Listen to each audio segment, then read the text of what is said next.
നമസ്കാരം പ്രിയപ്പെട്ട കൂട്ടുകാരെ, ഞാൻ ഇന്നിവിടെ പറയാൻ പോകുന്നത് നമ്മുടെ രാഷ്ട്രപിതാവായ മഹാത്മാഗാന്ധിയെ കുറിച്ചാണ്. ഇന്ത്യൻ സ്വാതന്ത്ര്യത്തിന് വേണ്ടി പ്രവർത്തിച്ച നമ്മുടെ മഹാത്മാഗാന്ധി 1869 ഒക്ടോബർ 2 ഗുജറാത്തിലെ പോർബന്ദറിൽ ജനിച്ചു. കരംചന്ദ് ഗാന്ധിയുടെയും പുത്ലിബായിയുടെയും മകനായിരുന്നു ഗാന്ധിജി. മോഹൻദാസ് കരംചന്ദ് ഗാന്ധി എന്നായിരുന്നു അദ്ദേഹത്തിന്റെ മുഴുവൻ പേര്. ലോകമെമ്പാടും അദ്ദേഹത്തെ ബാപ്പുജി എന്ന് വിളിച്ചിരുന്നു. ഗാന്ധിജിയുടെ ധാരാളം കഥകളിൽ നിന്നും നമുക്ക് ഗാന്ധിജിയെ നന്നായിട്ട് അറിയാം.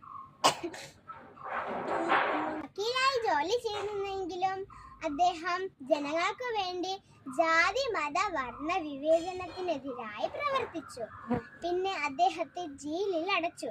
ജയിലിൽ നിന്നും ഗാന്ധിജിയുടെ ആത്മകഥ എഴുതി. എന്റെ സത്യാന്വേഷണ പരീക്ഷണ കഥ എന്ന ആത്മകഥ എഴുതി. അത് പുതുതലമുറയ്ക്ക് ഉപയോഗമുള്ളതുമായി. 1948 ജനുവരി 30 അദ്ദേഹം കൊല്ലപ്പെട്ടു.